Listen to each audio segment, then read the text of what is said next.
Kamusta ho kayo? Mabuti naman po, sana po ay safe yung mga kababayan po natin ngayong araw na ito. By the way po, hindi ako bahagi ng prosecution panel. Okay. Ako lamang po yung unang nag-file ng impeachment complaint laban kay VP Sara noong 19th Congress. So ito po yung ating naging historic role dito po sa mga Sa kaganapang impeachment, ito. oo. Alright. So anyway,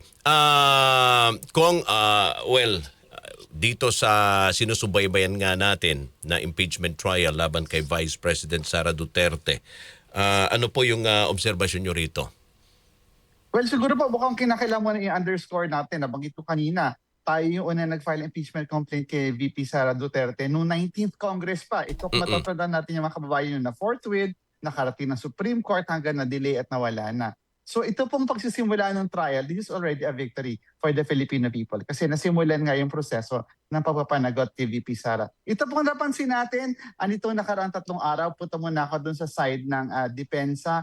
Talaga pong classic DDS yung ginagawa nila. No? Ang ginagawa nila ay delay, derail, at sabotage. No? So no Martes po, nakita natin talagang pinaulan na ng objections ng defense yung presentation ng witness ng ating pong public prosecutors at ng ating prosecution panel. Nagbibiruan nga po sa SOCMED, Sir Rod, kung ano daw ba, per objection daw ba ang bayad doon sa ating pong mga abogado doon sa depensa. Tapos nakita niyo po natin yung kampo ni VP Sara, tumakbo naman sa Supreme Court para questionin yung pinag-uusapan nyo kanina na pagpe-preside ni presiding officer Senator Judge Chis Escudero. So obviously, ang ending na gusto nila ay mag-issue ng TRO at pigilin yung proseso na nangyayari sa Senate Impeachment Court. So sa dulo po, ganun pa rin yung ginagawa ng mga Duterte camp, umiwas at huwag paharapin si VP Sara at kung maaari ay pigilan yung proseso ng pagpapanagot. Well, para sa inyo, sa inyong opinion, Kong, ito ba ay parte ng strategy nila para mapabagal ang proseso?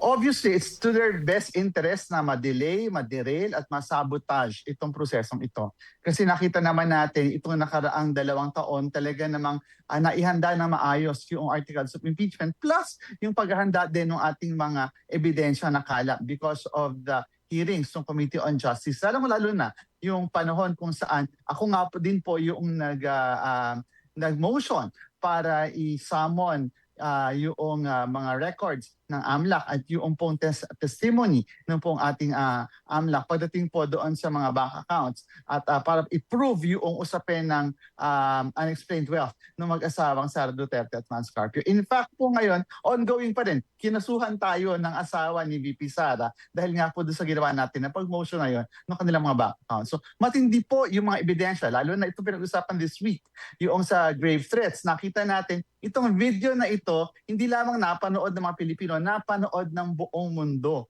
So talaga, kung sinabi natin dati na ito ay isang kahihiyan ng Pilipinas, sa dulo naman po, ito din po yung magdidiin kay VP Sara. Kasi simple lang ang tanong ng taong bayan, sa kabila ng sangkatutak at napakaraming objections at pandidelay ng depensa, unang tanong, sinabi ba ni VP Sara, kanya bang pinagbantaan ang buhay ng Pangulo, ng First Lady at dating Speaker? Ang sagot dyan, yes.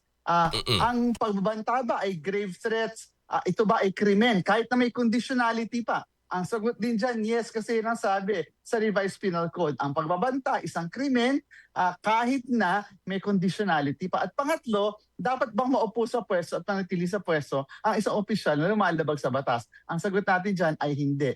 So sa dulo, wag po tayo magpadala doon sa pagpapaikot noong proseso, sa dami ng fake news din na lumalabas online. Malinaw, gumawa ng krimen si VP Sara, grave threats, pababanta sa buhay ng mga tao. Ito ay krimen at dapat ang isang gumagawa ng krimen ay wala sa pwesto. Opo. So sa lahat ng ng articles of impeachment na sinampa kay laban kay VP Sara, ang nakikita po ninyo ang magdidiin itong Article 4, yung grave threats?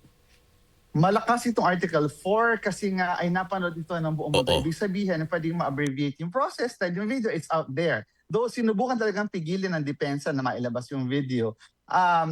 Tapos ko malakas din talaga yung unexplained wealth. No? Kasi matindi itong records na nakuha natin mula sa AMLAC na confirm yung allegations doon sa impeachment complaint na talaga merong pagsisinungaling sa bahagi ni VP Sara at ng kanyang asawa. Yung kanilang sinasabi na simpleng tao lang sila pero sa dulo sila pala ay mga bilyonaryo. At kita mo talaga may pag-iwas na ideklara yung kanilang yaman sa kanilang saliin. Ano pong inaasahan ninyo na mangyayari sa mga darating pa na proceedings itong susunod na linggo? Opo, kasi ewan ko kung pagbabanta ba o yung binanggit ni attorney ano to? Zuleika, oo, na pinaghahandaan ito ang Bagyong Sara. Ang Bagyong Inday, hindi pala Bagyong Sara. Bagyong Inday, oo.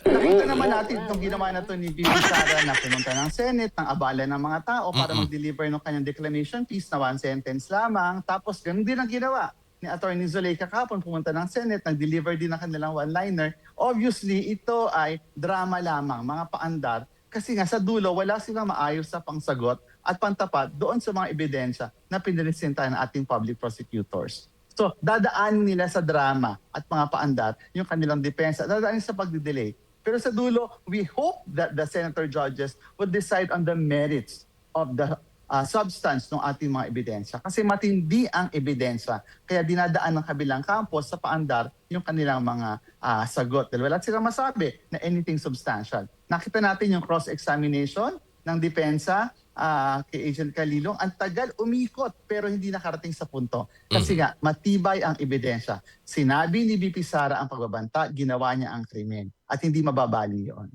Pero, well, gaya ng tanungan ni Senator Riza, yung bang ginawang pagbabantay, masasabi natin krimen at impeachable yon para ma-impeach ang pangalawang Pangulo? Kasi ang lumalabas din dito, kumbaga, okay, dahil may mga natatanggap siyang mga banta, no?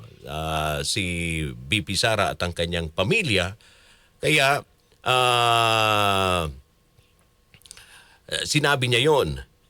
At kung sakasakali mangyayari yon, eto yung gagawin niya. Okay? Kasi may kumbaga parang may kondisyon eh. If ever na mangyari ito, abay hindi dapat sa akin lang mangyayari. Para pigilin ko yung kanilang ibang mga plano, gagawin ko din to sa kanila. Parang ganoon eh. Ang mga binanggit ni VP Sara doon sa video. So masasabi na banta na yon at krimen na yon at impeachable offense na yon? Balikan natin yung Revised Penal Code. Sa Article 282 ng Revised Penal Code, sinasabi dito na grave threats ay isang krimen. May kondisyon man o wala.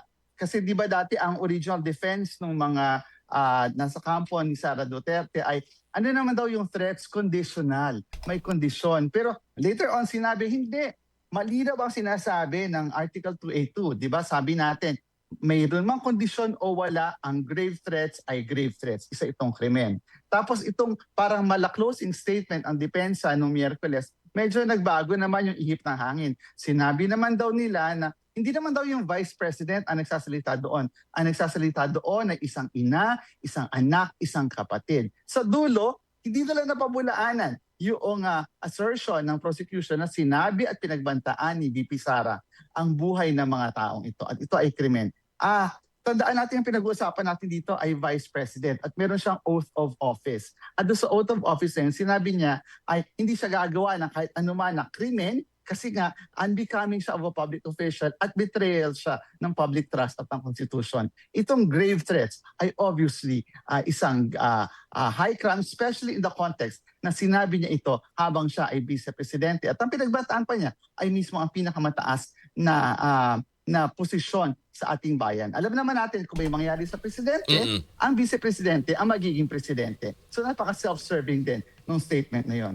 So sa dulo, yung Article 4 stands, grave threats, ang pagbabanta ay isang krimen at she's unfit to be in this office because of that. Alright. Kong, maraming salamat sa inyong oras at panahon. Mabuhay po kayo. Marami pong salamat at ingat po tayo. Ang Bayan Party List Representative Pers